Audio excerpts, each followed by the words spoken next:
The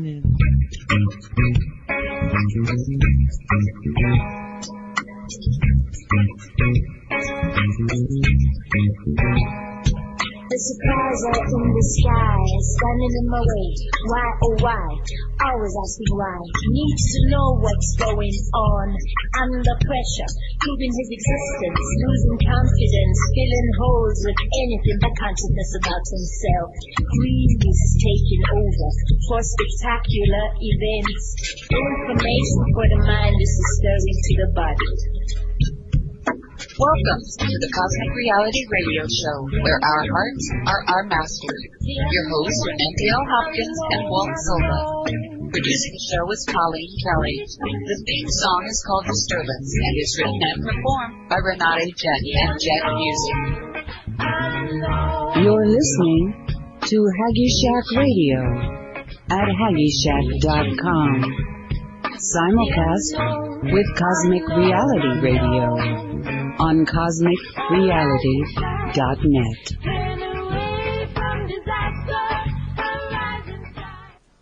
Alrighty, and you are live. Okie dokie. It is the Cosmic Reality Radio Show.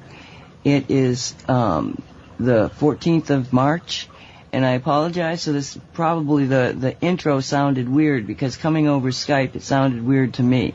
But we're working out the details of how to get these shows up to you in a really good way. But Walt's here with me, so hi, Walt. Say hi while I turn off the fish tank, please. Hello, Colleen, and welcome everyone. Lovely audience that we have, because we only get the best audience. We don't get those audiences that don't know anything about anything. We get the nice people. Yes, we what do. About our listeners? And we are so glad to see all the chatters and listeners with us today. Yes, and we don't know how many are listening and aren't chatting.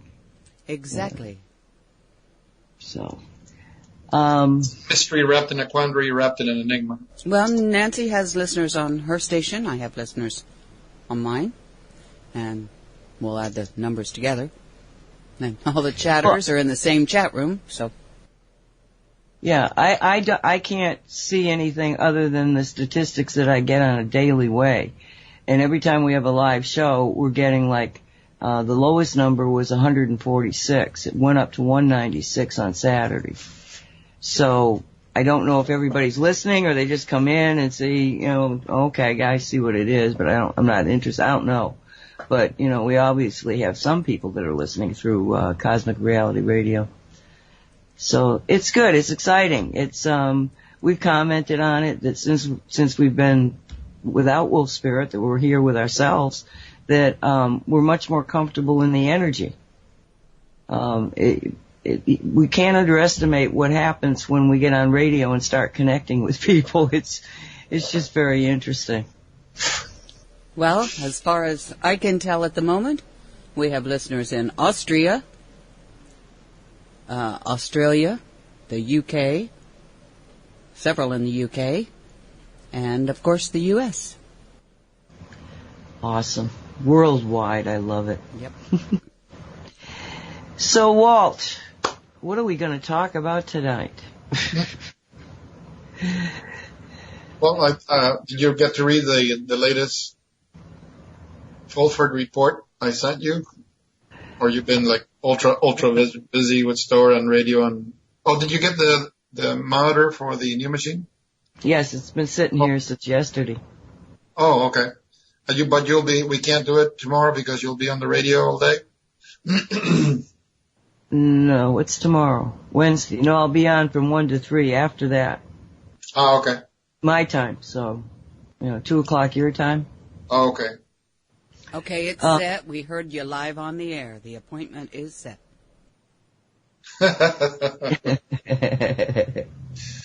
Okay.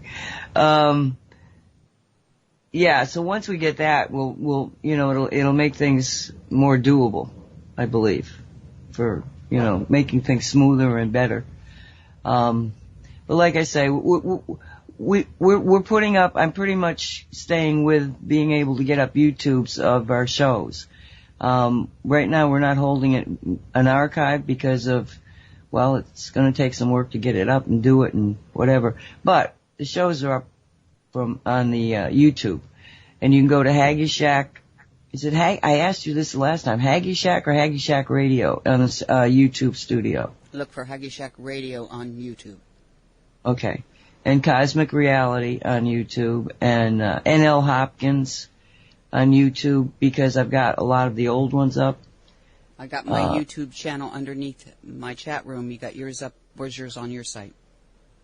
I've got it in a few places, and I've got yours also. So, as I finesse the website some more, I'll, because we just want to connect people.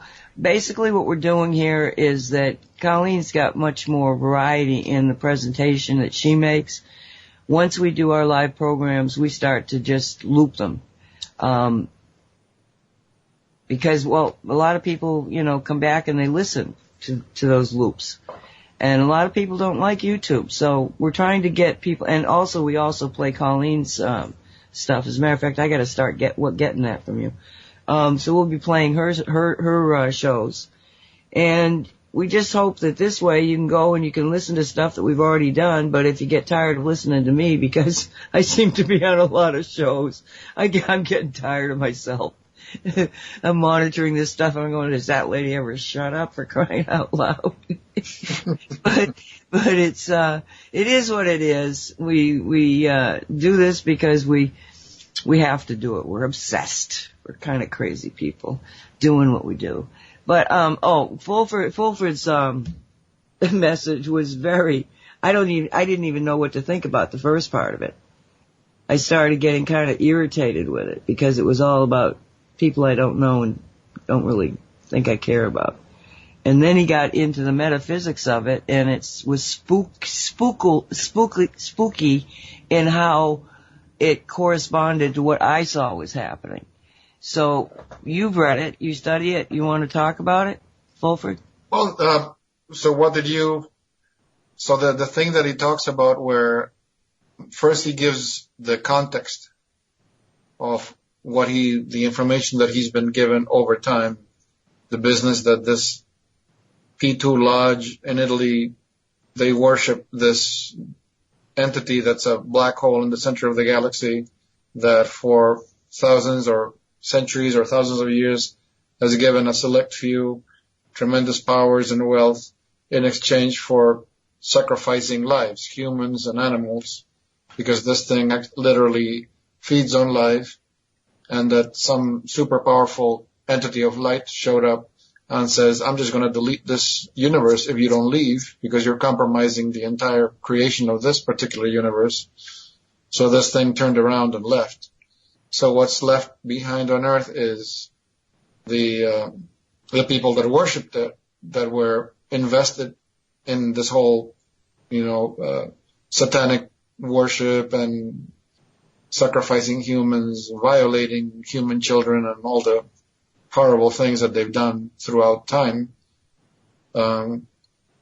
He said that now the male and female energies are balanced, and now, so that's why these guys don't have the support of whatever this entity happened to be. Now, I remember one other person talking about, not now, but in the past, saying that there was a black hole in the center of the galaxy was you, because from the raw material, I always understood that what's at the center of the galaxy was a white hole, not a black hole, but you were the first person I ever heard say that there was a black hole at the center of the galaxy. So I don't know if that was your deduction or if you remote viewed it. Well, I heard that in the center of every galaxy is a black hole. But I always thought, because people you go into that black hole and then there's nothing. Well, there has to be something on the other side of that black hole. Well, it's a portal. According to the raw material, that's what it is. A white hole is putting out energy. Black hole is sucking it in. So it's two ends of a tunnel or a wormhole. Yeah, like a I always screw this word up, toroidal. Yeah, a toroidal field. Yeah. So you have a black hole on one end, which is the entry point, and a white hole on the other end, which is the exit point. But I knew from a few years ago when I read the Ra material, that's what Ra said during one of the sessions. So there was a white hole at the center of the galaxy. But then later on, when I came to know Nancy and we had hours worth of conversations, at one point she said that there was a black hole at the center of the galaxy. And I'm reading what this guy is saying, who is agreeing with what she said. So I'm wondering if Nancy remote viewed it, or if it was just her. No, what happened, I have to give you a little background on the story, is that I was working with running energies and essentially taking energies out of people and animals, and you got all this kind of gunky energy, full of all sorts of crap, and I didn't know what to do with it. I wasn't taking lessons. I was just figuring this out on my own. So I said, well, salt sort of is the stuff of that can take negative black stuff, and I don't know. For some reason I went to salt, and Salt Lake City, in that area of the Salt Lake, was the place I knew there was that much salt. So I just sort of would take this stuff and throw it that way. Here, I'm putting it in the salt bed, and which seems crazy as hell, but this is my crazy life. So then one day, probably a month into this, I walked into the house and I'd been outside doing something. The television was on, and I felt a hand come down on my shoulder and push me into the chair. So I'm all of a sudden sitting in the chair looking at the television and going what is this about? And it was a discussion of how the Salt Lake area was being inundated with floods, with rain. It wouldn't stop raining, and it's that doesn't happen there. So I'm going okay, so obviously I shouldn't be throwing all this gunky energy into this area. What do I do with it? And at that moment I found myself in a remote view situation, but it was, again, it was more almost like a holographic thing, because they were showing me a picture of the galaxy and a black hole in the center of it. And I was told, just think in terms of putting all of the energy, any negative energy, into this black hole. And so then I said, well, what happens to it then? And they turned the whole picture around so that I could see the backside of the black hole.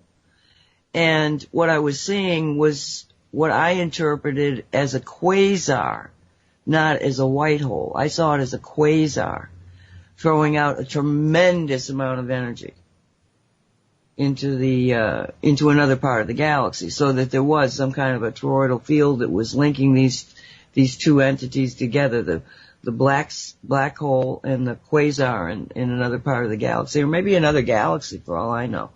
But that's how I saw it. That's how I knew. And that was, at least 20 years before anybody mentioned the fact that, we've discovered black holes in the center of every galaxy. So that kind of what it does is it kind of confirms the fact that, yay, I knew something before somebody else did, but more importantly, it also confirms the fact that I was in fact taking this energy out. And I was in fact causing a meteorological problem in Salt Lake because of what I was doing. And it was one of those that you feel the total connectedness of everything that you're doing, even if it seems like you could be just imagining it. And so that was that story. Mm-hmm. How did we get on that subject?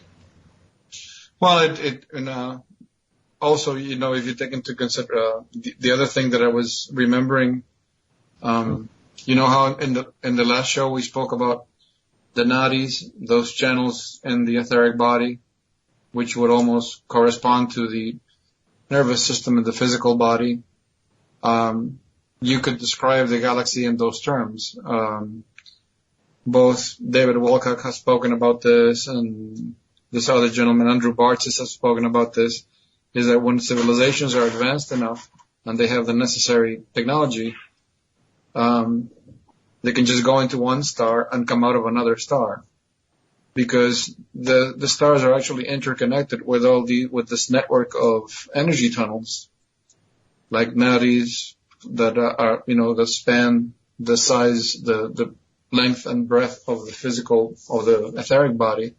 You have this an analogous structure among the stars, and that's why Bartzis says that so many alien civilizations want one of our skin suits or one of these human bodies, is because it contains all the DNA codes to be able to go into one star and come out whichever star you want. Because he said that certain civilizations are actually, even though they have this technology, to use the stars to use the connecting wormhole between stars to move around, they can't go wherever they want, because you need that DNA code is like the dialing code in the Stargate, where you needed a specific sequence of symbols to dial up the address of a specific star system. The same thing. He says certain civilizations, despite their technological advancement, their bodies do not contain all the DNA codes. They don't. So they're limited to where he says that's why they're so invested in the interest in this hybridization, genetic experiment. Remember we spoke about it when we spoke about something that Corey Good said, that when he was doing this work with my labs, and they were discussing these ongoing genetic experiments that are being carried out on Earth. Some are like really old, like 300,000 years old. Other programs are like 5,000 years old. And putting the dots, connecting the dots, this is what I think is happening, is all these civilizations, they're looking to be able to integrate into their respective civilizations the entirety of the DNA code that's in a human. That way they can travel anywhere, go anywhere in the universe. They're not confined to specific areas of space. I just put up an image on the chat, and it shows the image of a brain cell. Wait a minute, I have to even look to see what the heck it said. What does it say? Okay. Yeah, it shows a brain cell, and then the image of the universe. Yeah. And it's shocking how simple they look. It's fractal. The more you focus in and the more you focus out, you keep seeing the same recurring form. Yes. So, okay, where do we go from here? I was on chat. As soon as I go on chat and do one of these things, I lose my track of my mind. That's why you hate chat. I really do get impressed sometimes about some of the things that I can remember and do and keep in my head. But as soon as I look at that chat, man, I just get so focused in it that I can't even remember I'm on radio. Oh my gosh. So what were we talking about? Brain cells. Universe. No, I had just begun doing the comparison, how the etheric body has all these nadi channels. Oh, right. Oh, yeah. Nerves of the etheric body, and how the galaxy has these dimensional tunnels, wormholes that connect the stars. And that's where you see all those photos. By now, somebody must have seen at least one. I've seen so many posted on the web. These people that are constantly monitoring the special telescopes that capture images of the sun. And invariably, they're detecting more and more of these alien, UFOs orbiting the sun. And given the scale of the size of the sun and the size of these little blips you see, these are not little teeny tiny ships. They're like the size of a whole planet.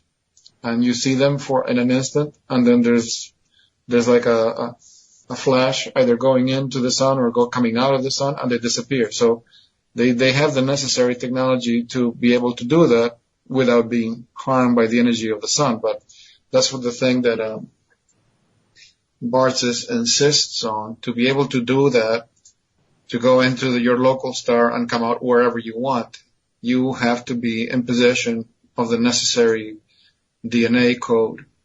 And the DNA is such a gigantic library, I don't see why it can't have that information. I mean, what is that, what was the percentage of known DNA functions as opposed to what they call junk DNA? Isn't like the junk DNA? 90 yeah. Is considered junk by the, now again, it's the Western scientists letting us know what they want us to know. They know the 90% is what you should be looking at. Yeah. So it's such an amazing living library. Why wouldn't it have codes to go anywhere you want?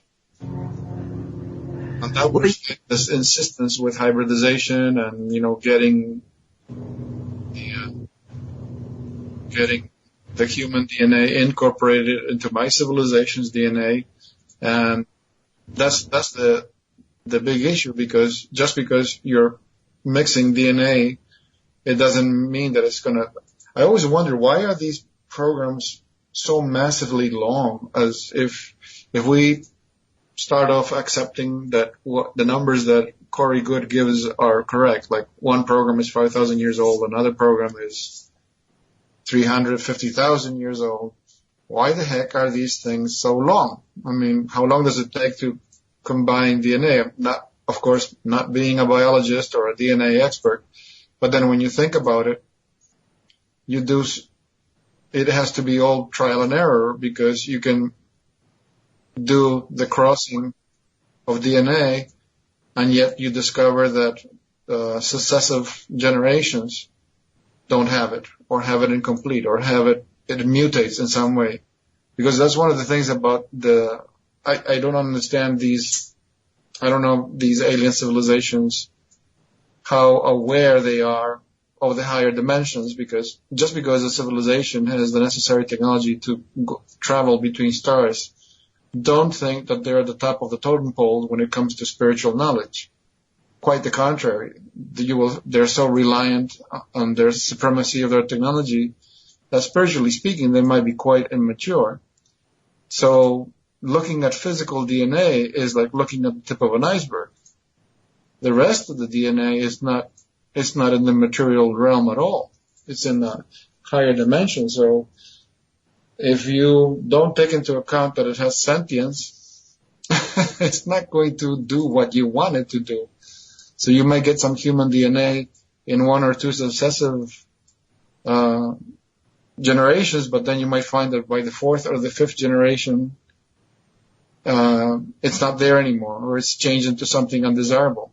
Look, I know this is very Stone Age, but look what happens when you have a cross between a horse and a donkey, and you have a mule. Okay, you have a living being, but it's sterile. It cannot produce any offspring. So yes, the animal has the DNA of both parent animals, but it's a dead end. It's an evolutionary dead end, because the creature cannot. It doesn't matter if it's male or female. It's sterile. So obviously that's no good. If you're going to hybridize, you want viable hybrids that in turn can give off offspring. Now, how reliable are these later generations? Do they have the complete coding, or is it partial coding, or has your own coding somehow gotten interfered with? Remember, it's not, for all their technical supremacy and how many years, how many thousands of years they've been around. Look at the whole Anunnaki phenomenon, where when we spoke about in that show, that recording that Anelia Benz did, and she had no conscious awareness that she even made that recording, how, because they played with our DNA, theirs got affected as well. Yeah, what she was saying was that the Anunnaki basically had a concept of leaders and workers. And that was the kind of society that they looked for here, leaders and workers. But it was also the same concept that they had on their home worlds. So when we began to awaken and become more in connection with our higher selves. That same awakening started happening sort of spontaneously amongst the population back in their home world. So she was doing a session with a client, and she was just clearing her recordings, and she didn't even remember doing it. But she went through that process of discussing what the hierarchies, the leadership of the Anunnaki were going to do or thought about doing, and it appears that they can do nothing. Coming here, and how are you going to stop the DNA that you've gotten 7 billion people, 8 billion people? So when we talk about evolving or, the ascension or anything, it's also affecting the other star families. I don't think anybody anticipated that. And I'm trying to recall, there was something, I believe it was one of the Wilcox books that talked about the DNA being, etheric in many ways. I mean, it's not like it's just based in the 3D. Well, I don't know. There's very, very few things that are really just based in the 3D if you're alive. It's going to have the connections to the higher self, because that's where the creation of the 3D comes from. It's like Paul says, from the top down. If you're not aware of that, then you're just, it's like having a bonfire and you have a fire hose, but you're only aiming the fire hose at the tip of the flames. That's not going to do much for you guys. So it's much deeper and more complex, and but it's all energy. It's like once you begin to conceive of the concept of an energy universe, so many things become accessible to your imagination is the only way I can say it, because so much of what we talk about, we don't know if it's right, wrong, true or not, because it's all energy. So when you get to a point of understanding something and you go, oh my gosh, I think I've got it, because you went to that point energetically, you've now changed it. Yep. It goes back to the concept of the quantum field, that nothing exists unless somebody sees it, thinks about it. Acknowledge. That's the fact. Just by virtue of witnessing it, you just changed it. Yep. That's why Einstein he said God doesn't play crap. He felt it was, it didn't have enough stability in the basic philosophy. What? He said, because we're not, how do you say it? Because we're not seeing the moon, it doesn't exist. Well, yeah. It's that big, but when you're in the midst of it and you've seen it and you think it's there, everything is energy. It's all, Walt, I know you probably didn't hear the show before this, but we did World Talk with Friends, myself and Nora. And when I went to prepare for the show, I had a whole bunch of things that there was a bunch of subjects I was going to look at.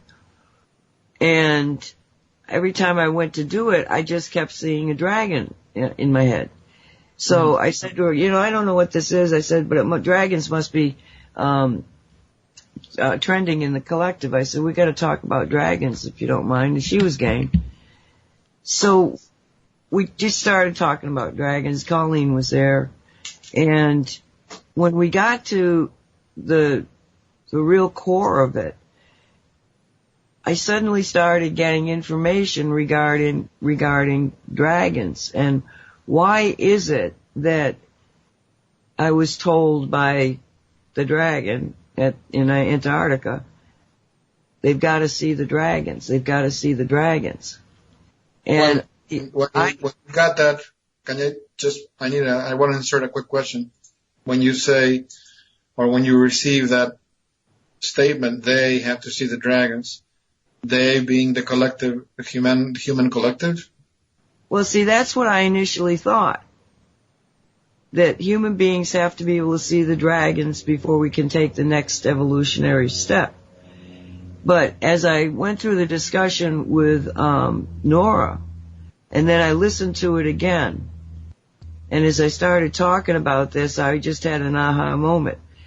I think what they were saying, okay, I think the real message to me was not that humanity sees the dragons. I think what he was saying to me was that the bad guys have got to see the dragons. The bad guys have got to see that the dragon energy, the energy that they stripped from humanity, is come back to humanity. I think it was that they stripped the magic out of us. And that dragon energy is the magic energy.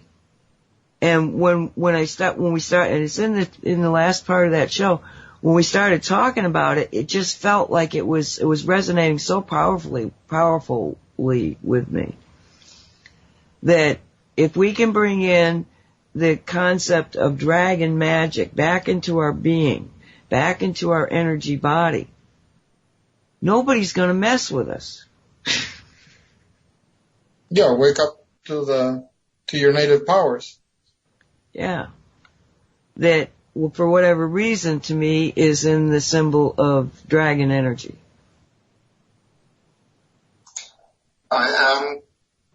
Well, the thing with that I've seen in the past, this is one of the things that Adamus has said. Hold on a second. Did you just say I am? Sorry, I was just moving a file and it clicked on. Oh, okay, because I thought, oh my God, the I am presence just walked in here. I'm sorry, it was just a little too weird. I had to clear it up. As I was talking, I was moving a file on it, and depending on your click, either you grab it and move it or it turns on. I got it. Okay, go ahead. I'm sorry, hon. No, as you were talking about that, having people wake up to the powers, it reminded me of one of the Adamus lectures where he was telling the people there in the gathering is that nobody can question by now how critically important it is to be empowered, how critical it is that you take back your power, stop looking for figures of authority outside of you. It doesn't matter if it's political, religious, civil, whatever, commercial. Stop looking for authority figures outside of you. You're the authority of your life. And Adamus says that the problem is that a lot of you're afraid of your own powers. You think that if you start wielding your powers, you're going to start hurting people and making terrible accidents, and you're going to destroy things. And he says nothing could be further from the truth. You can't do anything.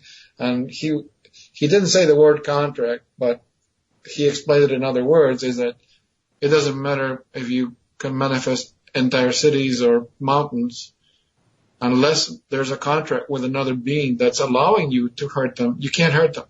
You can't. There's no contract. You need an agreement of some kind, like an energy contract that will allow you to use your power to hurt somebody else. That's the only way that it happens. So the only question you have to ask yourself on this issue of powers, remember when Riley was on the show with Dolly and he explained that Uncle Eddie was one of the uncorruptible ones?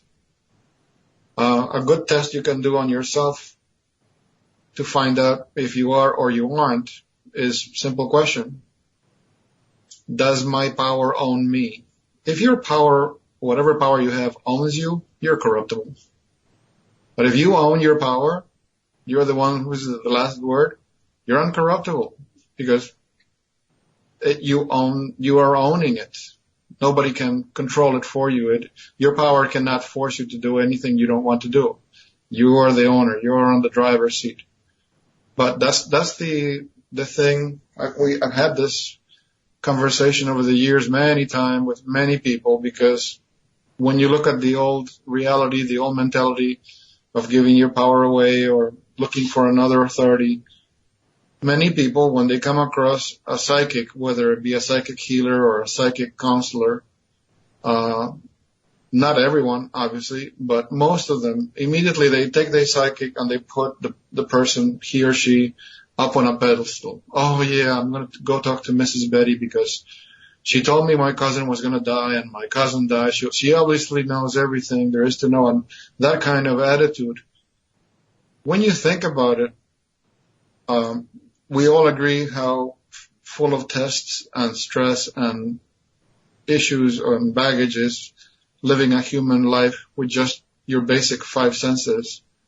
All the stuff you have to deal with and problems and stresses and temptations and all of that. A psychic doesn't have it any better than you. If you're going to think about it, it's worse because take into consideration this. We've already spoken about how the system was set up, that there's actually nothing wrong with it. There's nothing to fix. It's doing exactly what it's supposed to do. It's subverting the reality in such a way that everything about your senses is actually being used either to control you or to drain you of energy or use you in some way. Visually, smells, sounds, everything is like, for example, sounds.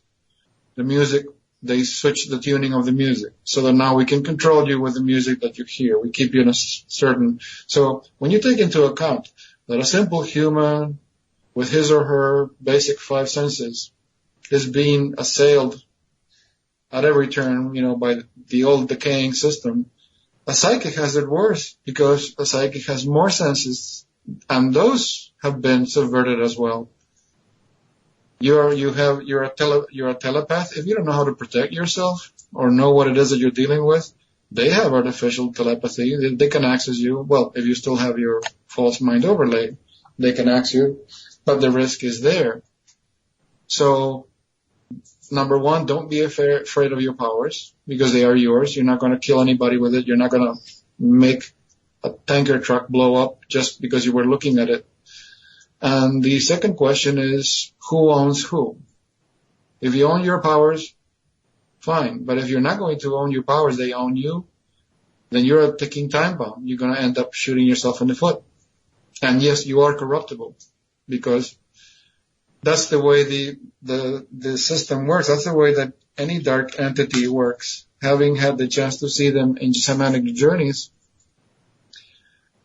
and I was kind of astounded because I thought, oh my God, their mechanism of attack is so simple, so elegant, and so obvious. No wonder light workers miss it. Because all that the dark entities, since they're on the other side of the veil, they can see the information on you. All they have to do is pick up a handful of your crap and throw it at you. They don't attack you with evil things no, all they have to do is just bring up your own crap and they throw it at you.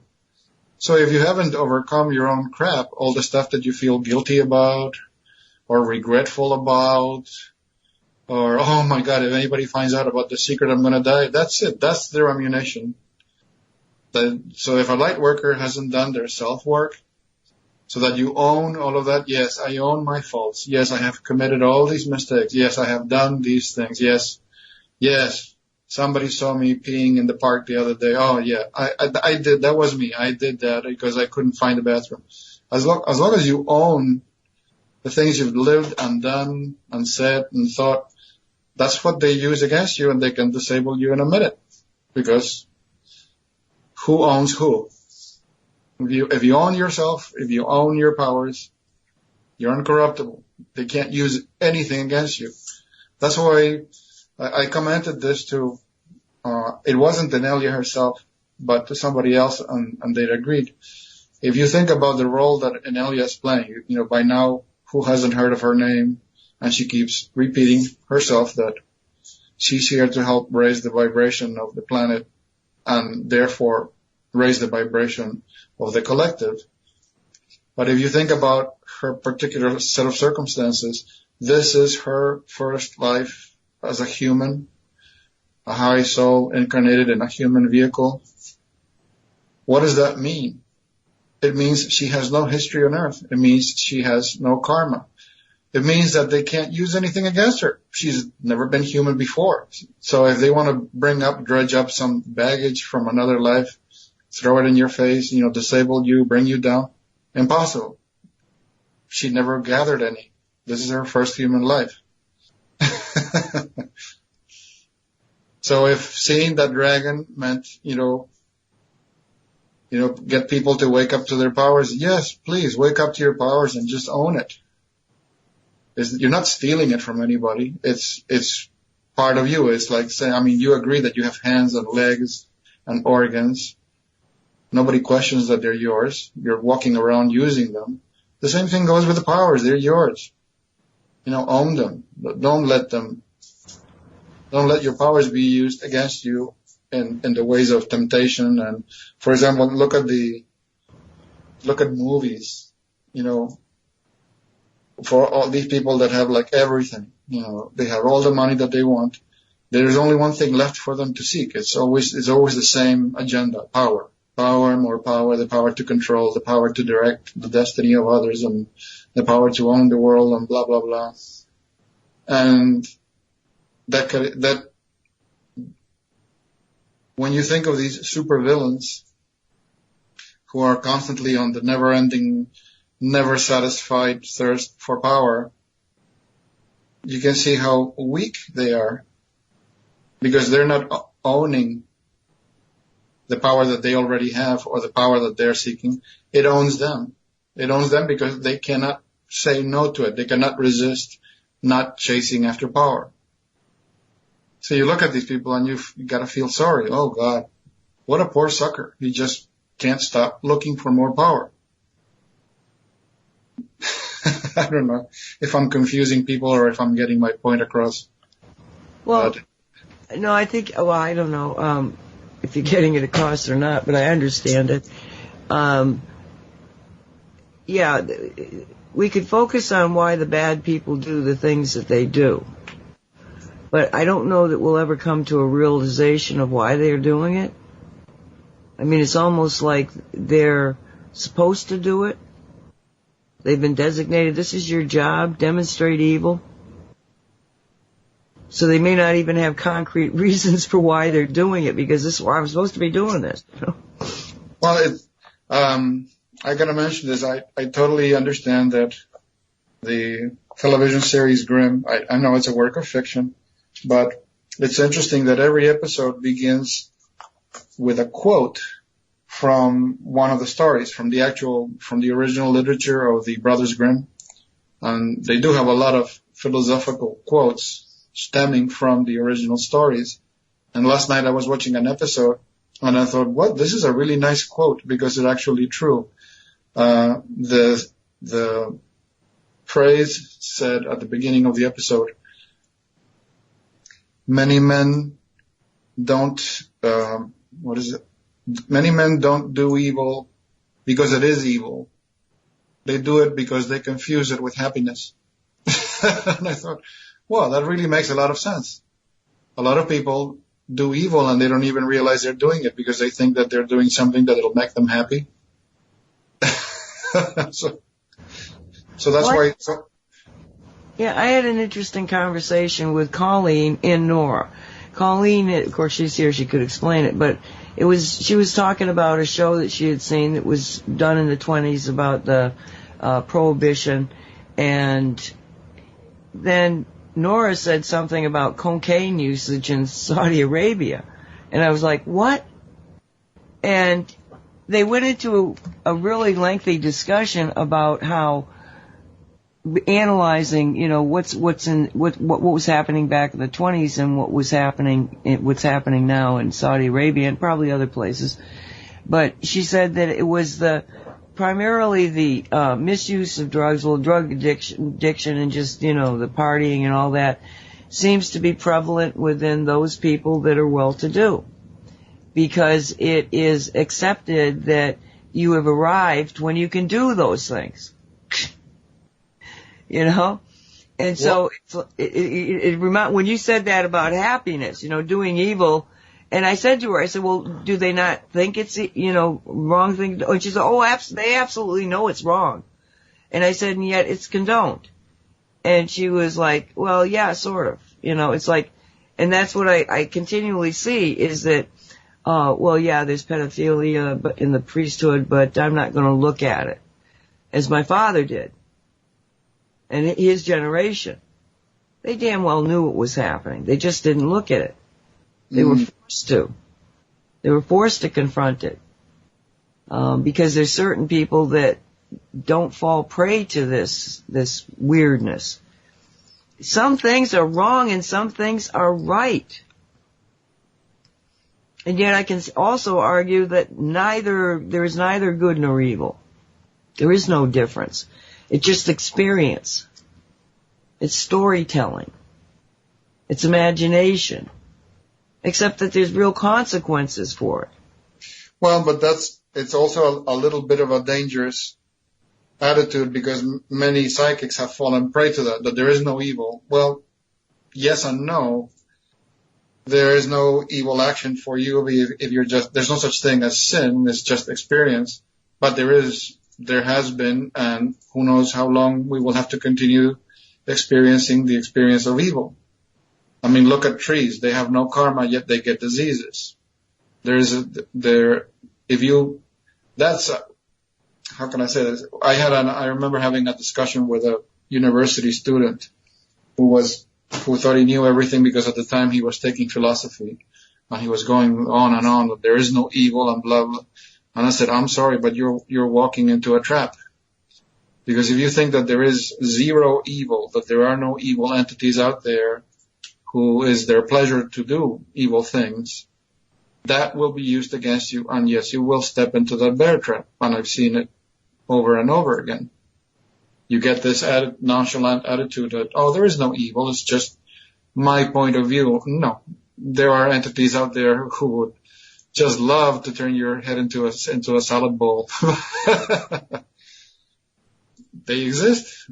I've seen them. I had to interact with them, so I can't say there is no evil. But how you deal with it, that's what makes all the difference. If you don't participate, when I've had to face them, I am completely respectful of them and what they can do.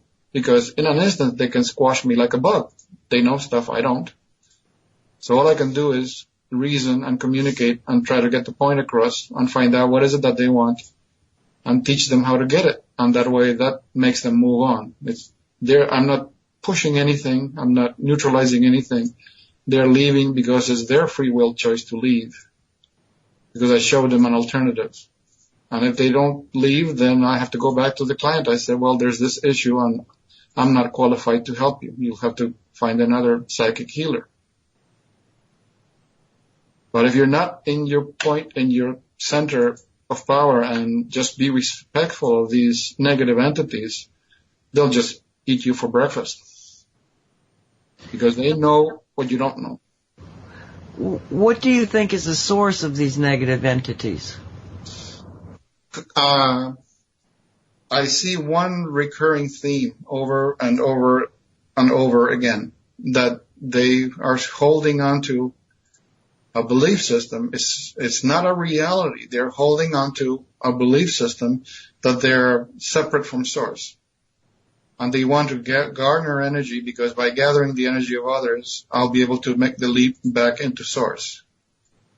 I am beginning to get, based on the information that I've gathered so far from different journeys, I'm beginning to get the impression is that these entities got duped at some point. Somebody lied to them and told them, the same way that jinn was subverted and enslaved to do the will of very few individuals. Even though they didn't want to, they didn't have a choice. They were being controlled with their tonal codes. Right. I think these beings that can be labeled as demons, somebody must have sold them a bill of goods and told them, oh yeah, you're disconnected from source and you gotta do this and you gotta do this and you gotta do this, and with all that energy, and if you work for me for 10,000 years, you'll gather necessary energy, you'll be able to go back home. I think they got duped. Okay, but what you're saying to me is that these were basically good energies to begin with, or at least neutral energies, they get duped into being evil. Is this correct? This is my perception. I am not saying it's the truth. This is what I perceive. Of course, I'm not an absolute, so I could probably be wrong. Well, let's just talk about it for a second, because you said that evil does exist in and of itself, and yet you just gave me an example of what you were saying. I've seen these evil beings, but now you're saying to me, but they were duped. So they were duped into doing evil. Have you ever really come across something that you felt was absolute evil? That I have not seen yet, but I have seen, dark negative entities that's what they do. They do evil things. But it's evil things. It's not necessarily... See, my question here is that, okay, you got these evil things being done, but is there someplace where there is like some ultra... Well, okay, let's go back to this... We discussed this in one of the previous shows where Anelia Benz explained that there was a darkness overlay over all of creation. Every atom, everything that existed had like a dark overlay, because that was the darkness that was brought over to this world, that this is a light world. And this darkness was brought from another universe where it is native to that universe. So even she is explaining that it exists. It's just that it's not native to this universe. This is a light planet, or this is a light universe, so it has no business being here. And different universes have different archetypes. Like, it was Bartis who said that there was, because he purports to have all these Akashic records from all these different planets. He says that there's a universe where there is no free will. There is no complete, like we have, where we have the free will to make a choice. He says these folks don't. And that's that archetype. That's how that works. So I guess Source is busy playing all the different permutations and combinations of things. What would it feel like to have a universe where there's no free will? What would it feel like to have a universe of darkness and evil? What would it feel to have a universe of light and goodness? Experiences of the Source. Well, that's what I think. I don't think that there's anything that anybody could even imagine that Source isn't already imagining. It's like we're so connected and we're so part of Source. I mean, Source is the combination of us all. We've got a collective consciousness at the humanity level. But then you've got the collective consciousness of, this galaxy and then the universe. I mean, if you just look at the world, again, the top down, if you just look at there, what you're saying, right there in that spot where you're saying talking about the collective consciousness in the world. And there is collective consciousness of planets and stars. Right then and there, you just reminded me what Dr. Costa said in one of his workshops. He says that when the first atom bomb was detonated, it actually impacted into the collective consciousness of, I think he gave the number of, I don't know how many planets. So they all felt it all at once. So they knew that they had to come here and help. And that's why they've been coming here for decades. Because if they don't do something about us, they're not interfering directly. Like, for example, they're not coming down and beating the cabal, which is our job to beat the cabal. But they're here to help in the ways that they can help. Because if they don't help us, it's affecting them. It's hurting them. That's how I believe there's such a thing as galactic consciousness, where there is the combined consciousness of multiple civilized worlds. Plus, we know Gaia has sentience and consciousness. Why wouldn't there be a collective consciousness of planets? As above, so below. Why would the structure stop at a certain point? I mean, you've had communications with Terra, the sentience of Mars. Yeah, she seems to be doing very well.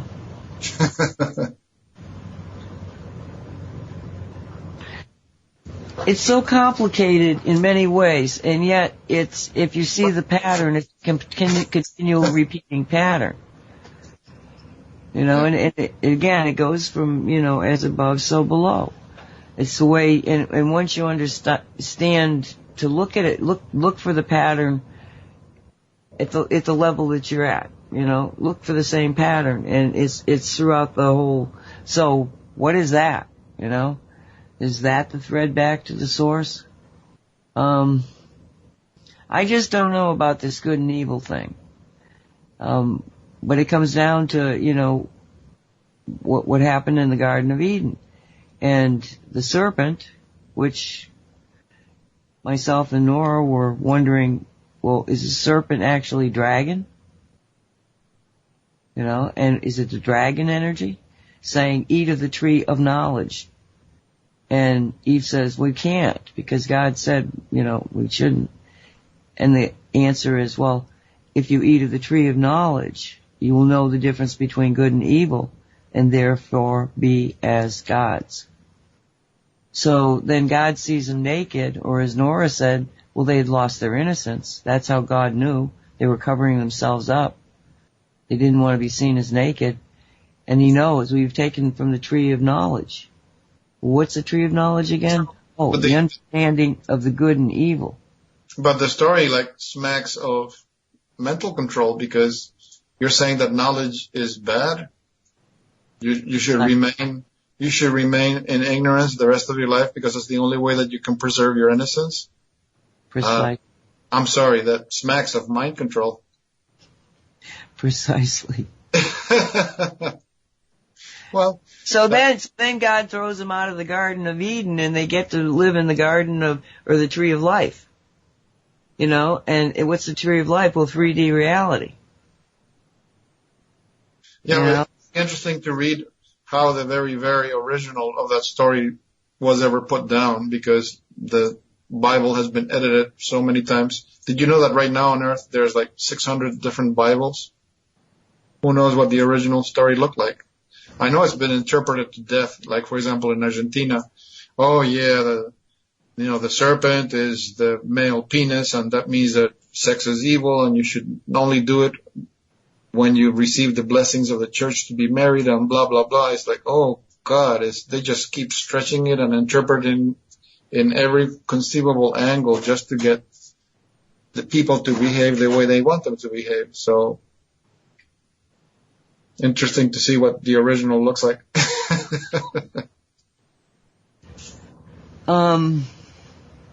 What do you suppose dragon energy is? Well, we're at the top of the hour here, so when we come back, I want to kind of like delve into the concept of, well, what energies, what powers do we really have? Might be an interesting topic. Colleen, you got a tune there, darling? Are you muted? Well, yes, I am now. I have a song, and we'll be back in 5 minutes. Thank you. Are we back? Yes, we are. Excellent. Okay, you're listening to Cosmic Reality Radio Show. This is Nancy Hopkins. Walt Silva's on with me. Colleen Kelly is producing from Haggy Shack. It's being simulcast over Cosmic Reality Radio. And if you're liking the radio, please go to Haggy Shack's, haggyshack.com, and donate to her. The Cosmic Reality is part of Cosmic Reality Shungite Inc. We don't have the issues with money, thank God. But Colleen does. She's doing this out of the love of her heart, and because she needs to. We all seem to be on a mission. And so if you can, please support her. Plus the fact that if you give her $30 or more, you can get a package of the 3 Shungite S4 stickers. And that's actually a deal, because you don't pay the $5 extra for shipping over at the cosmicreality.net, the Shungite store over there. What you're listening to, if you're listening to it over Cosmic Reality, is cosmicreality.com. So .com, .net, they kind of going to blend together as we do more, because .net is a business account, cost us money, and we would much prefer putting money into giving Shungite away than to pay for things we can get away with otherwise. So that's what we're doing, and we were talking about the fact that dragons have been around forever and ever. As a matter of fact, Colleen's got quite a collection of them. And I didn't have an affinity to them until I had this weird thing happen with meeting them. And so now when I get a dragon picture in my head, I know that it's probably something that the collective is thinking about. And so the question is, did somehow or another this energy of the dragon, was that what was taken from us? How did they get it out of us? What kind of powers does dragon energy really, encompass? And I'm throwing it out to both of you guys,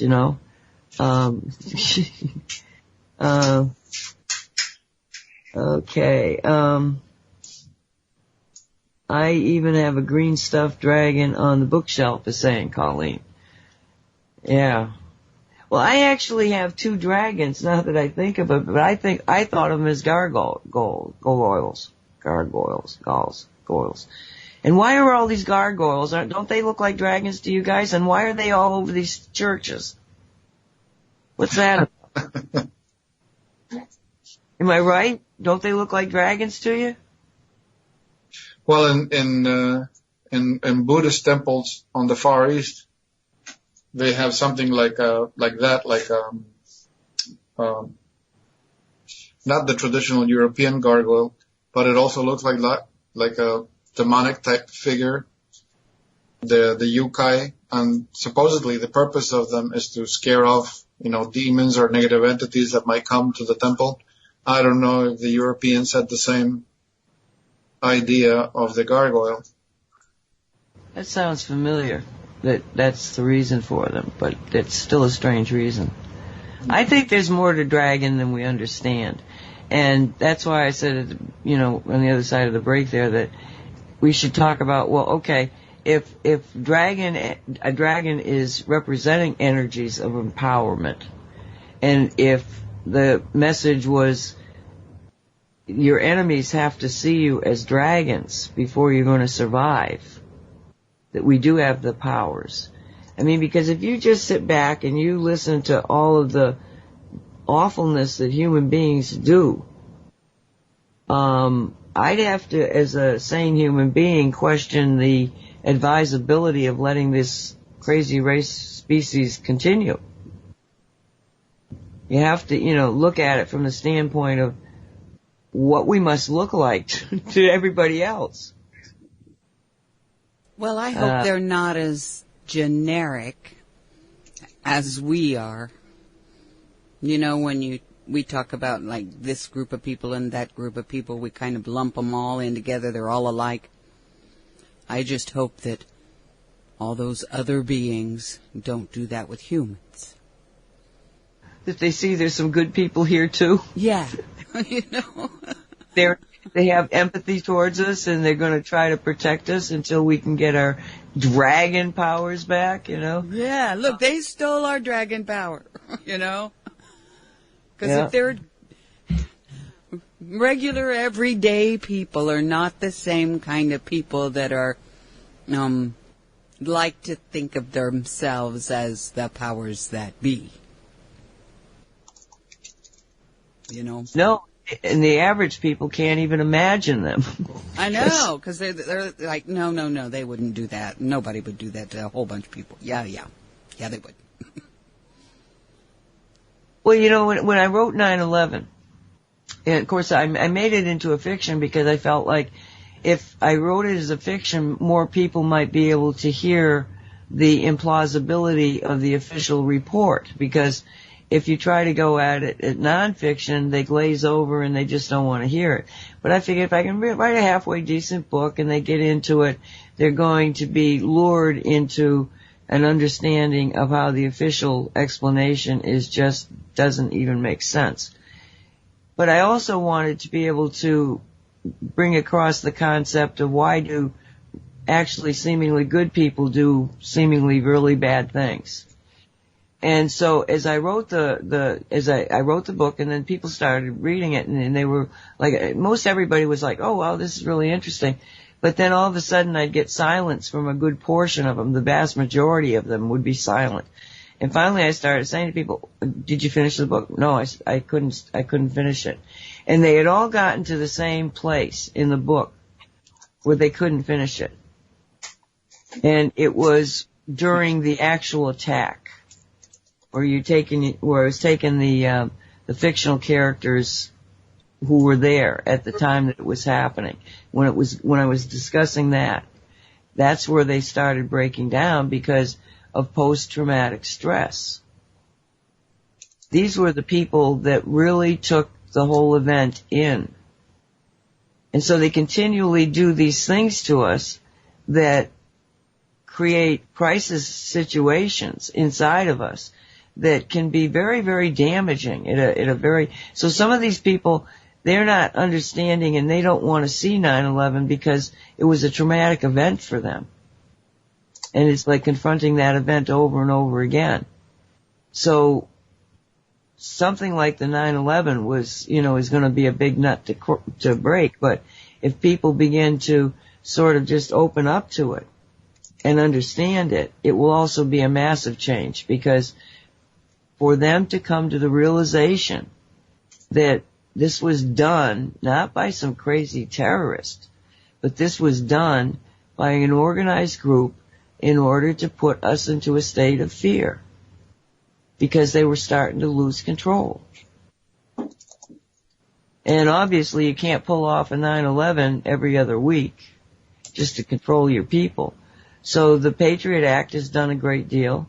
Their ability with the Vault 7, we haven't even talked about that, and the CIA connection to well, they're calling it Snowden too, because when Snowden came out and showed how the NSA could listen to every one of your telephone conversations and could monitor everything you typed into any of the social media, that was like so big, but people just went, oh, okay, yeah, we knew they were doing it. No, you didn't, because when we were telling you they were doing it, you were calling us crazy. And then you find out it's true, and you go like, yeah, okay, whatever. I'm not doing anything wrong. And so this new Vault 7 that says the CIA was even worse, it's sort of getting the same kind of, oh yeah, well, what am I going to do about it? Instead of outrage. And maybe that's because they don't feel like they can do anything. But I think we can. I think that human beings have powers, and I think that those powers, right now, the next set, are, in my opinion, symbolized by the dragon. So what kind of powers does the dragon have that we should be absorbing and using in order to make the next leap into wherever we're going? Any ideas, you two? What if it's the other way around? How so? Instead of us getting something from the dragons, what if it's the dragons wanting something from us, because humanity is waking up into a brand new civilization that has not existed before? Well, that was my first interpretation of it, was that humanity's recognition of the dragon would bring the magic back.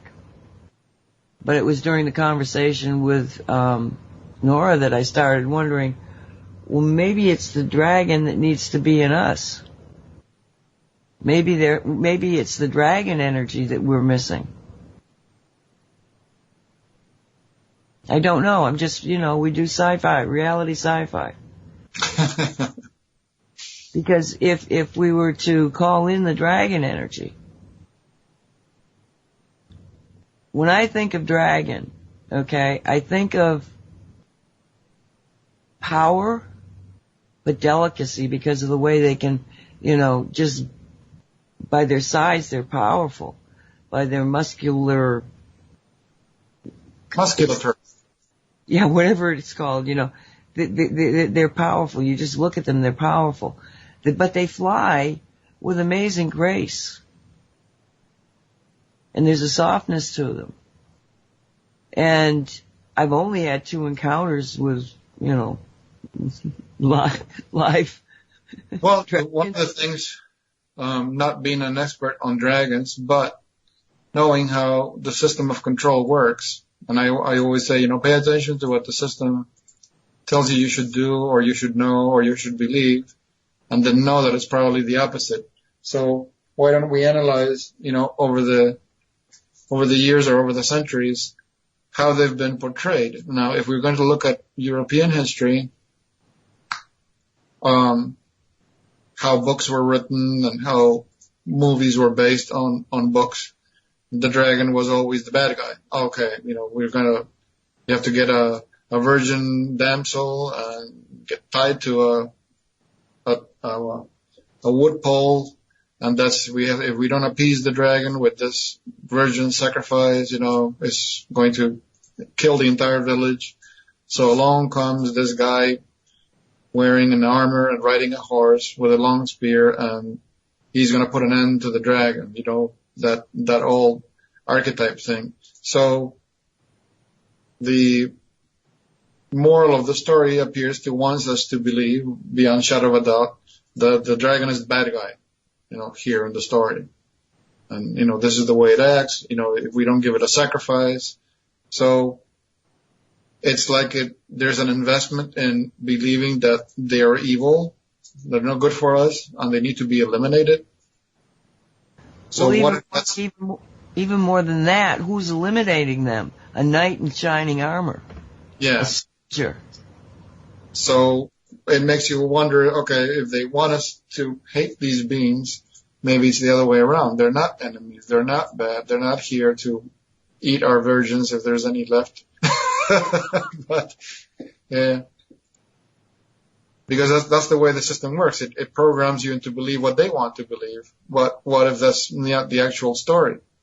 Because right now, the only reason we know about, case in point, a lot of people equate dragons with these beings that supposedly come from the Draco system. That's where the term dragon comes, because these were aliens that came with the Draco system, and we're hearing these stories that these aliens are reptilians that are living in the 4th dimension, and they feed on people and blah, blah, blah. Well, the only reason people are knowing about it is that, all of these investigators and journalists and, delving deep into this whole UFO phenomena and esoteric things, it has come to light that they exist. For centuries, nobody even knew what a white reptilian was even supposed to look like, or a white Draco was supposed to look like. So I believe that if they had been known to humanity, legends and stories would have been written to put them in a good light. If you see a white reptilian, oh yes, do bow to them. They're very important. They're benevolent. That's why they're all white. White is the color of benevolence and good things. But they've been hiding forever until, now they can't hide anymore. So if these dragon beings are being portrayed in such a bad light, what is it about them that they don't want us to know, or they don't want us to accept? The archetype, these are bad guys, you have to fight against them, defeat them, do whatever you need. So maybe they are not negative. Look at the information that we found in that Maryland Cryptid Museum, where these groups of monks in Tibet were actually protecting them, like they were very sacred beings to them. And then when the Europeans went back to be able to get photos and samples of them, the monks had moved the entire herd elsewhere, so they couldn't find them. So then that means you're making a link between the draconian, reptilian empire No. I'm not connecting them. What I'm saying is that given how the system pushes for you to believe certain things, if humanity had always known about the white draconians, the stories would be written to put them in a good light. That's my point. But humanity didn't know about them because, they went underground or they went into the fourth dimension. So everybody grew up not knowing what the heck a white draconian looks like, right? Now we're finding out about their presence here and their control and all that stuff. But it seems that at one point dragons were readily visible by people and encountered by people. Like these Europeans encountered the herd of dragons in Tibet that were being protected by the monks that were there. So something about them was so important that the system made sure that people saw them in a bad light. Stories were concocted where, the dragon is the bad guy and he has to feed on a virgin, otherwise he'll destroy and a knight in shining armor has to come and kill it. So, knowing how the system works, that it wants you to believe what they want to believe, it pays to inspect, okay, what if it's not the bad guy?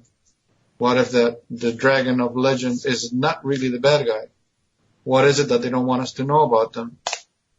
For some reason, those monks in Tibet were protecting that particular herd, and the only reason they disappeared is because one of the white guys dug up a baby that was stillborn, and they thought there was a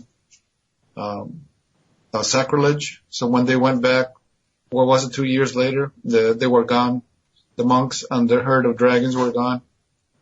They moved them elsewhere to protect them.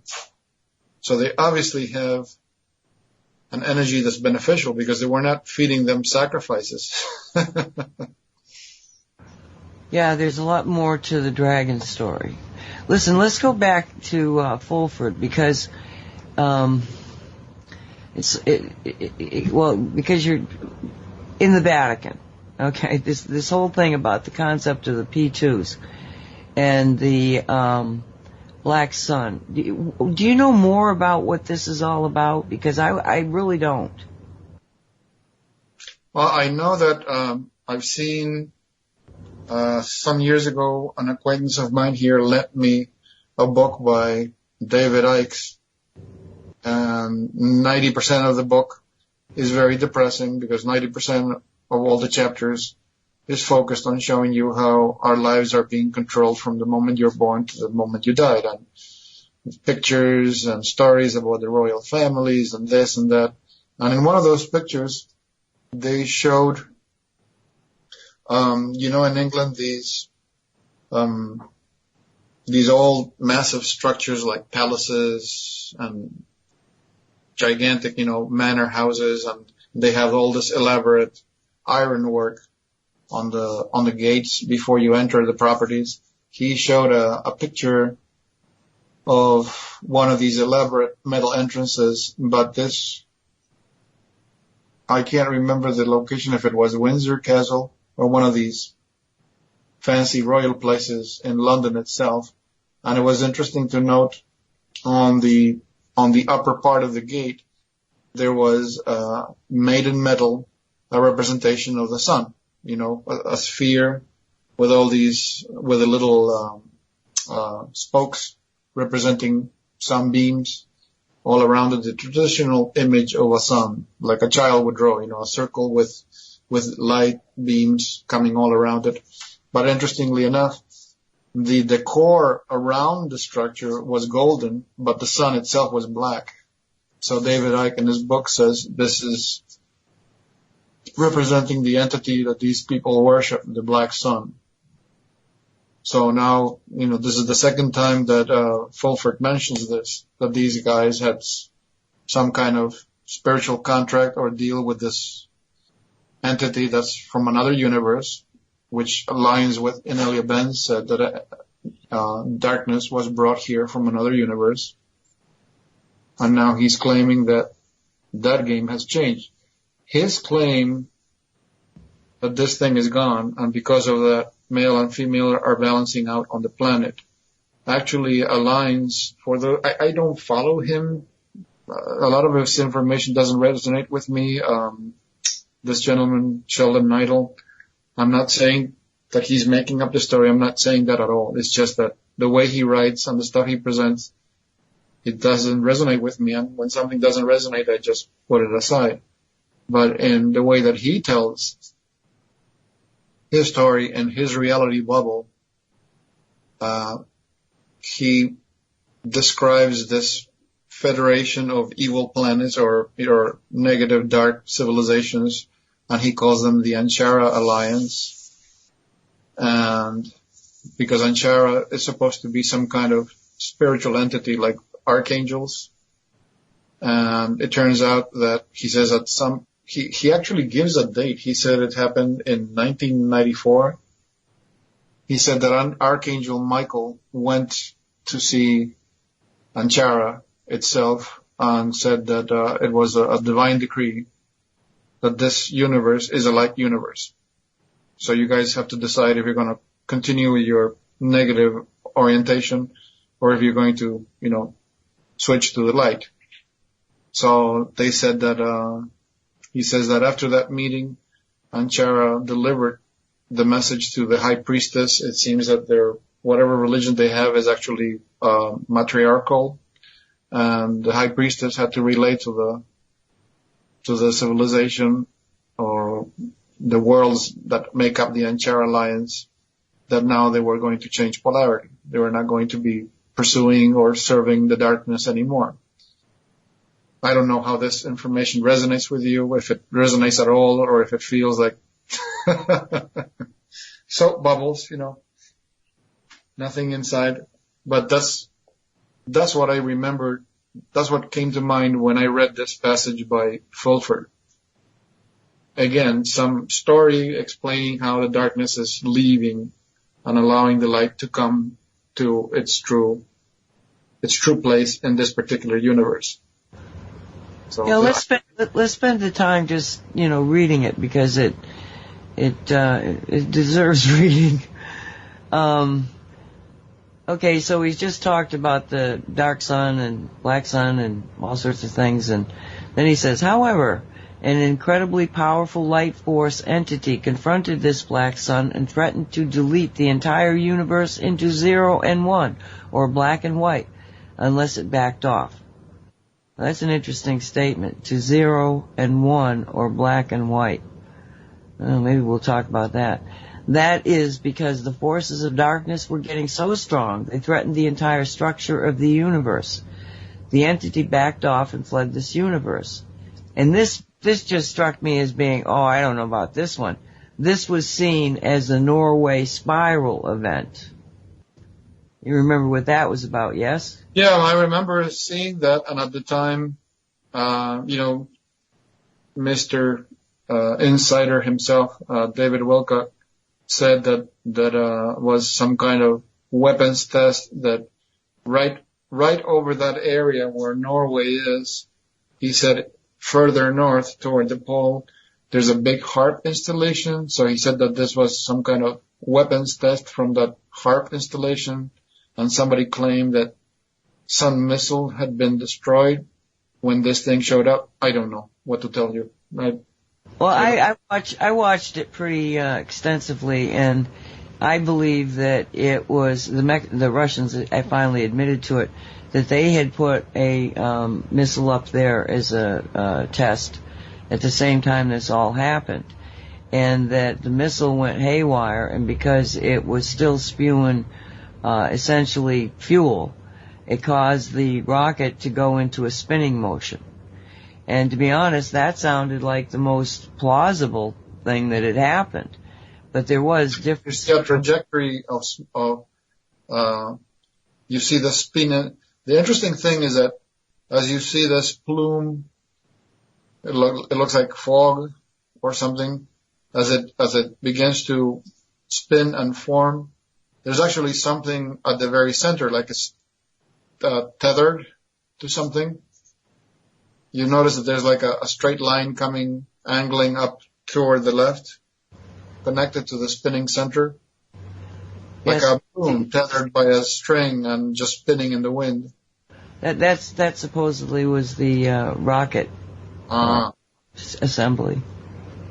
I don't know what that was, and I wouldn't have given it any credibility, except Obama is flying in there as it's happening, and he's flying in there because he was going to pick up the Nobel Prize for peace. Yeah. And he had just been president for a few months. It was ludicrous, the whole thing. If it wasn't for that bizarreness, I would have easily taken it was a missile test, because they actually, some researcher was able to find other similar visual situations that were absolutely tied to missiles doing that same thing. So it was pretty plausible to me. But anyway, so we've got this good force telling the bad force to back off. And he goes on, he says, the result is that while the universe before this event was like a top spinning out of control, it is now back in harmonic balance between opposite but mutually beneficial forces known as yin and yang, or male and female. For this reason, the entity known as Satan has ceased to be life-destroying absolute evil, but has instead transformed into a benevolent goddess, working in harmony with the male aspect of the universe. Because this entity fled the universe, the lesser evil entities that worked below it were no longer able to resist the forces of light. They have been systematically purged, and soon the last of them will be finished off. At this point, a quarantine that had been placed on the planet will be lifted, and Earth life will be free to expand into the universe, according to these esoteric sources. Since we are about to experience exponential expansion, it is very important that we set the initial starting parameters at the most optimal possible level. That is why we must now set up a transparent, democratic, meritocratic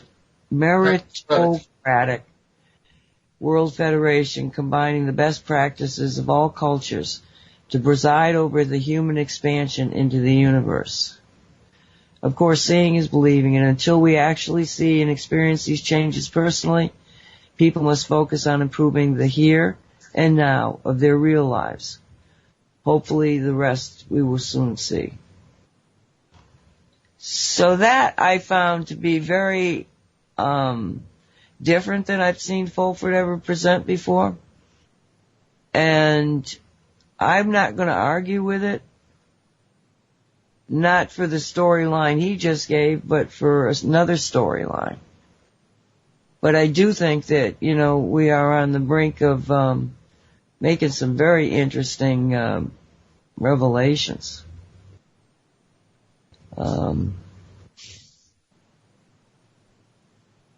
So what else? Anybody else got anything on that? Well, not on that. I was just earlier today. I was talking with my mom about a couple of I was talking about the post that Bill said.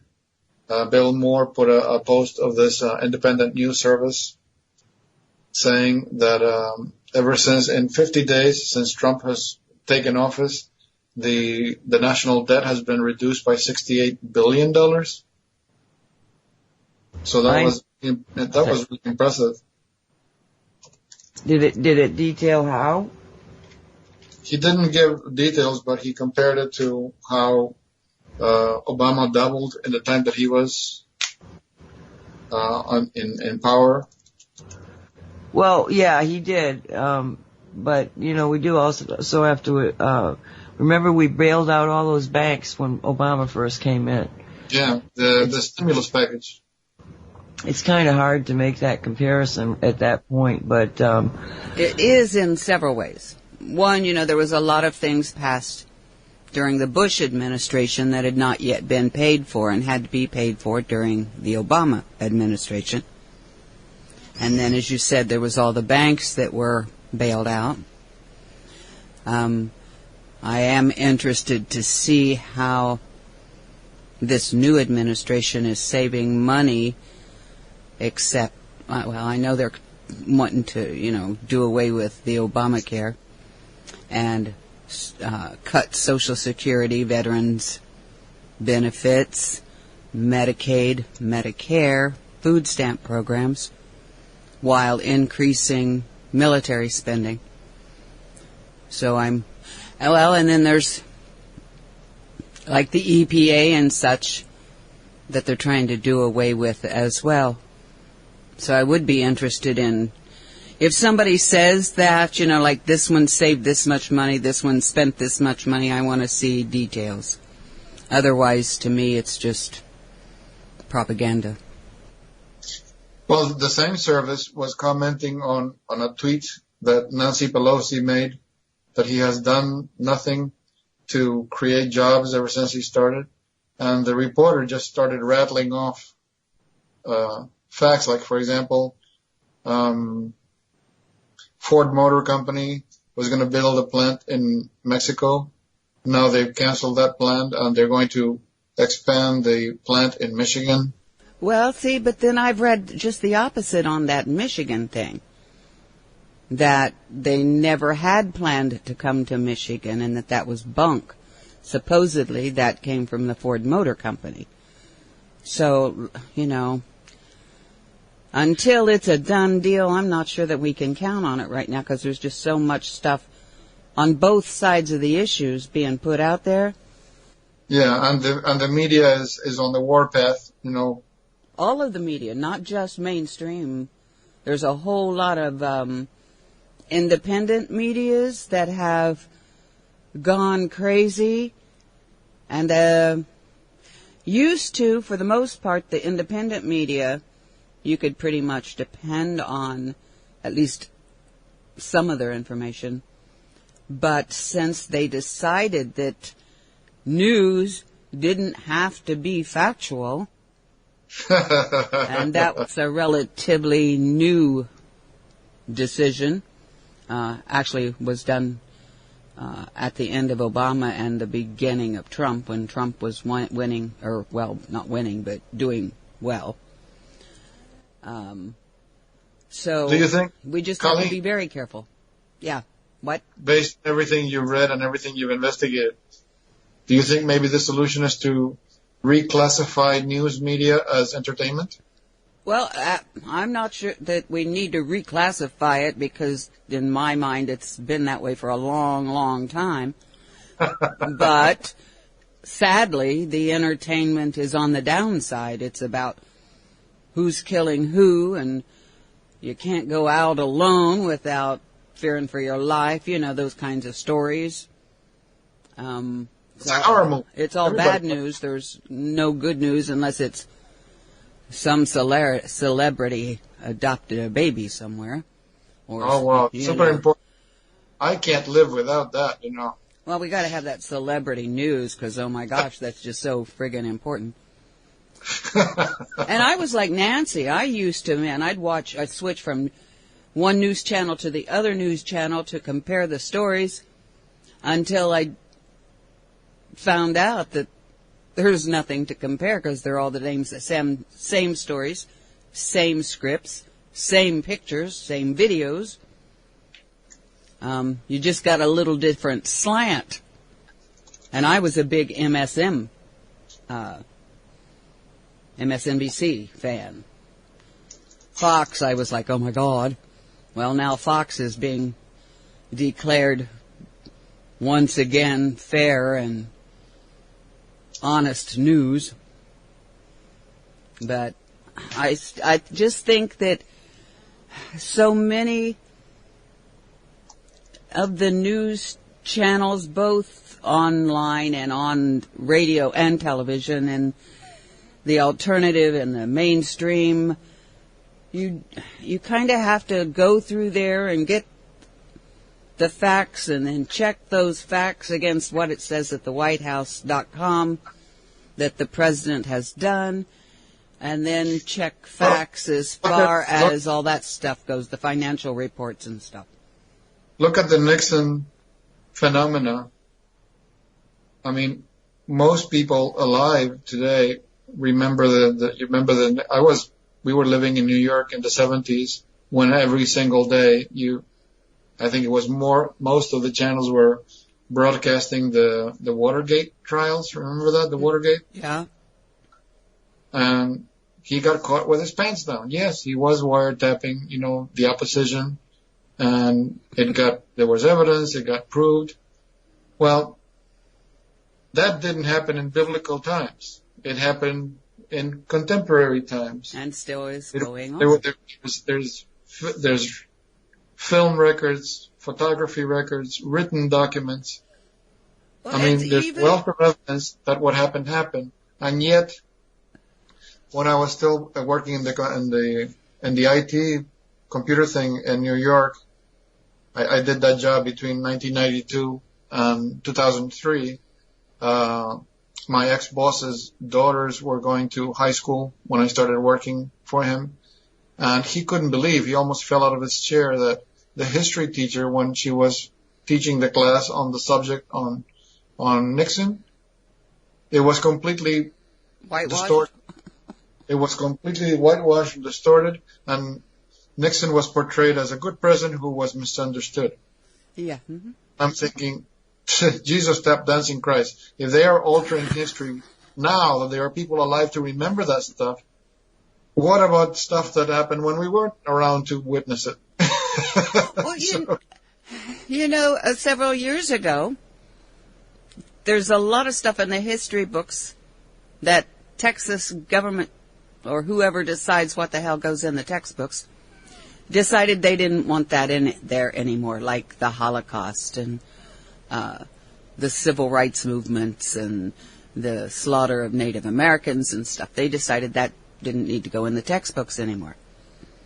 Well, Texas, whoever prints the books up there, since Texas is such a large state, they have a very, very big voice on what actually goes into the textbooks clear across the country. Now that's pretty damn scary. And as you were saying, they whitewashed that whole story. And I'm wondering what the heck they're going to be teaching the kids now. Because it's not history anymore. I mean, one, you can't really teach geography because the map changes all the time. Because of wars and stuff, not just because they're doing that or Mandela or anything like that, but it's just a difficult course to teach. I think the solution is staring us in the face, Colleen. Which is? Relabel the subject. Instead of calling it History 101, what about if we label it Disinformation 101? Disinfo 101. I like that. It's kind of like business ethics. It should be in the mythology course. Oxymorons through history. Mm-hmm. Yeah, it's all about marketing. It's how you market it. Is what makes it work. Well, that's what everything seems to be about right now, I think. The protests that are going on all over the world, not just here. Some of those are being defamed as Soros is paying them all. And I'm like, even Soros don't have that much money. And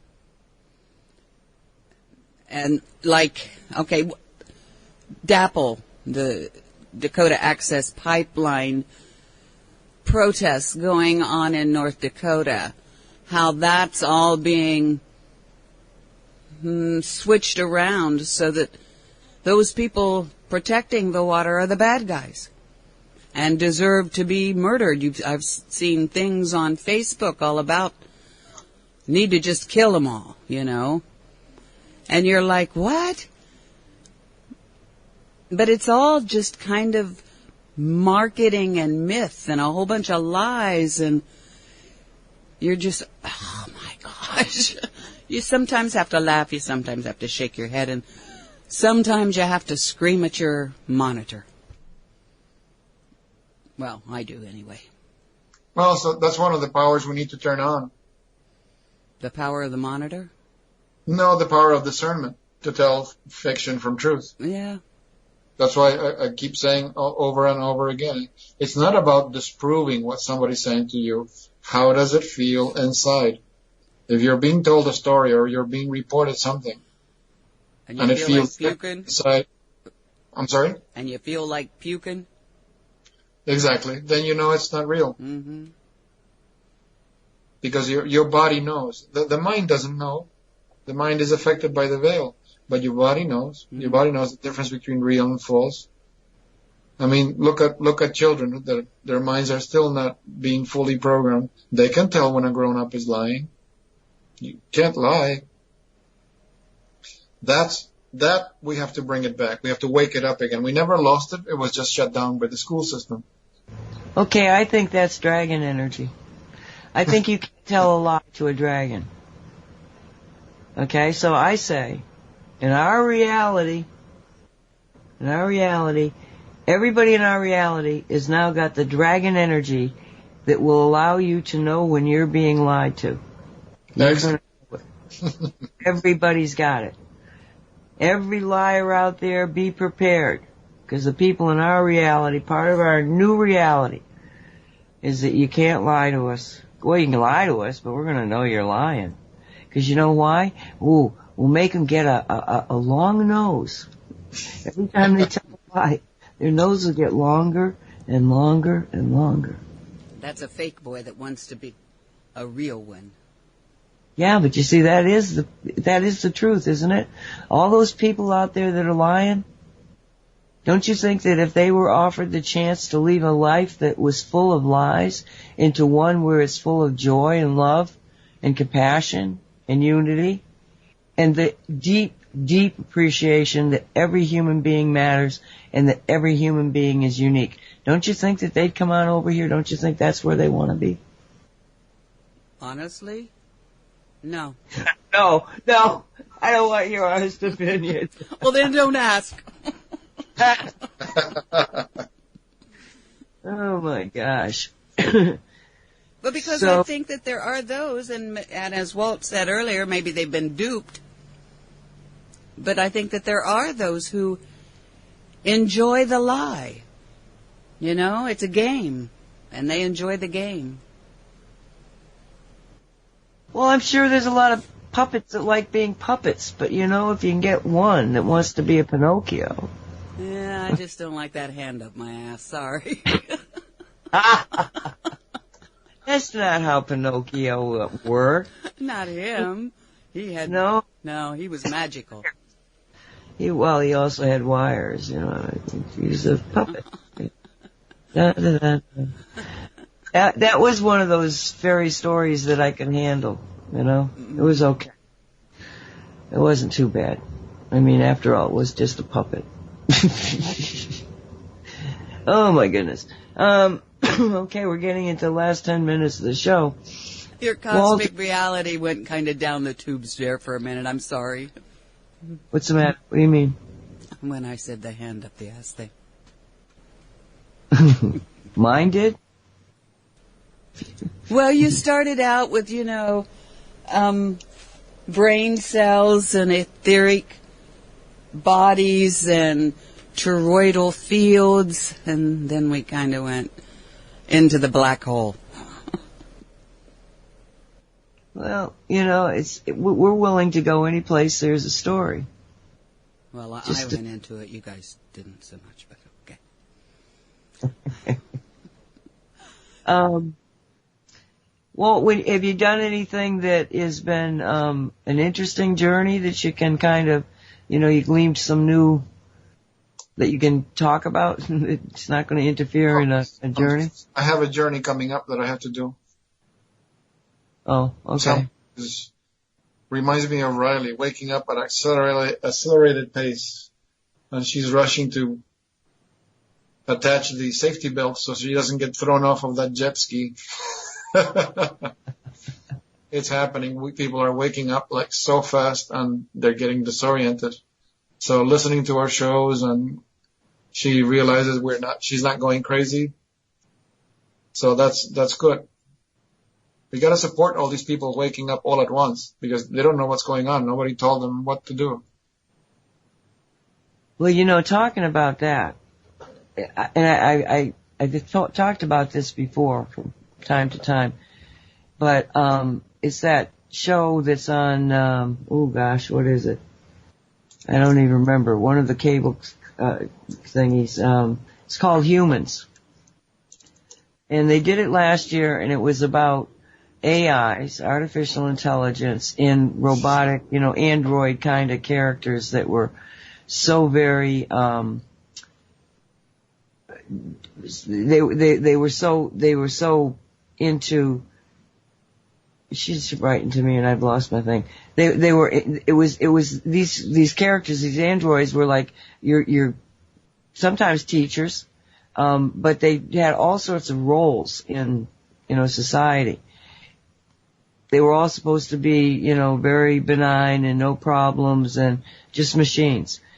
But it starts out right away with these machines that have sentience, that have identity, that have come, they call it, I'm conscious, is what they say. And so they spent the good part of last year's and the good part of this year's, episodes making you really have a compassion and bringing you to the question of, wow, it's that question of, are these, even though they don't have souls, that they're machines, are they sentient beings? And I know, believe me, I know that this is a setup. That it's one of those shows, they're sort of taking it, and you never know if the people that are creating it just sort of like got into the collective consciousness or know more, or it's actually disinformation, or it's asking you a question that you may not even know is a question. But it really was putting me into like this, wow, these beings, I like them. I do feel compassion for them. And I felt like I was on this, slippery slope here. It's like, watch out. They're trying to mind control you into believing AI is okay, and that you'll give up your humanity for AI, and then promises of living forever and all this, But I wasn't going there. I just found it intriguing that they actually were, even me, making me feel compassion towards them. And this last week, all of a sudden, there was a change. And the change is one of them versus me, them versus us. And they're taking it in another way. So if anybody out there, if you can listen to Humans, if you can go back and, you can start it from this season. You don't have to go back over it. It basically is the story of how these beings begin to become sentient. And so now you're in a point that there is a program out there that can be put into one of these beings that will put them into a sentient state, a conscious state. And if you just begin this year, you'll have the story. You'll be okay with the story.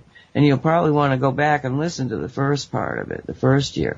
But it's just the fact that they're putting these programs out there is real indicative to me that we aren't because we're seeing it, but we are in a very precarious position. And when you see people waking up like this, as fast as they're waking up, Walt, because I agree with you, I think they're waking up very fast. And suddenly, like, what's wrong? It may be an almost unconscious, in quotes, response of the collective. The more they push us into this ultimate mind game, the more the rest of us who are awake are pushing back. And in doing so, people are becoming awake. The very fact that they become a catalyst.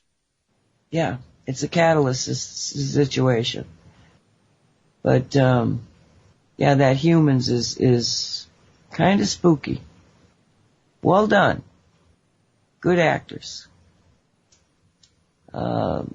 Finding a little bit of holes in it this season, but not enough to, I mean, you'd have to be kind of obsessive about this stuff like I am. So there's about 4 minutes left. What do you got coming up on Haggy here, Colleen? Well, coming up next is a replay. Yep, it is. I'm looking for my schedule here. Hold on one sec. Is a replay from yesterday's Turtle Talk on These Changing Times Radio with Patty Walkin' Turtle and Barb Three Crow, and Two Dog joined them for a bit. Pretty interesting show. And then after that is Producer's Choice, where I'll be replaying today's shows, and then whatever else I put up in there. Excellent. Excellent. And, Walt, did you happen to hear the Shungite show earlier today? No, I was busy. Steph did a good job. Oh. Yeah, I'm gonna put it up on YouTube, but it's Stephanie Camino, who's a aromatherapist. And she was very interesting. Talked about how, Shungite and what it's doing with the herbs, and, you might find it very interesting. Mm-hmm. Even though she's found a way to combine the two? Yeah, she's infusing Shungite into all of her, aromatherapy. And plus the fact, I think she said that she's got one that's, I'm not sure, but she also has homeopathic, I guess you'd call them concoctions, potions. But she was really interesting. Very, very, informative. So yeah, that was fun. And, tomorrow we're going to be on World Talk with Friends. And again, I reach out to you people. Anytime, if you want a story, if you just want to come on and tell your story, please contact us. We'll interview you. We're not going to just put you on cold turkey, because we got to know that your setup is right and, a few other technical things. But, if you seem like you're, just a basic human being that's got a story to tell, like Riley's been a hit. He wasn't selling anything. He didn't have any product. He was just telling his story. Please contact us, because we'd love to get you on. And we've got a lot of different, between Haggy Shack and what are you laughing at? No, I just had a funny thought. Would it be wrong to throw a caveat out there? Drama queens need not apply. Yeah, that's basically the bottom line.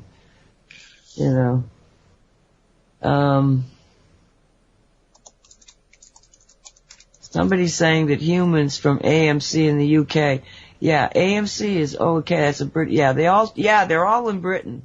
They all have this British accent that I find very difficult at times. Some of them are easier on the ears than others, but okay. So, well, like I say, we're going to do World Talk tomorrow at 1 p.m. to 3 p.m. on Eastern Time. And then on Saturday, we're going to come back and we're going to have our 4 live shows that should be fun. And, I guess that's it then. Thank you, Colleen, for producing. Oh, you're very, very, very welcome, and thank you for being on tonight. Interesting stuff. Well, you never know where we're going to go, but that's the fun of it. And we just try to go with where the collective's going, and that gives us a feeling of where the collective is. Into dragon. So, feel the dragon power. We'll see you next time. Bye, everyone. Good night. Good night, everyone. Several federal gatherings make it ring in my ears, bring tears over the years. People stop believing, achieving, feeding the whole land in the end. The pretenders pretend and warriors feel sorry. Teaching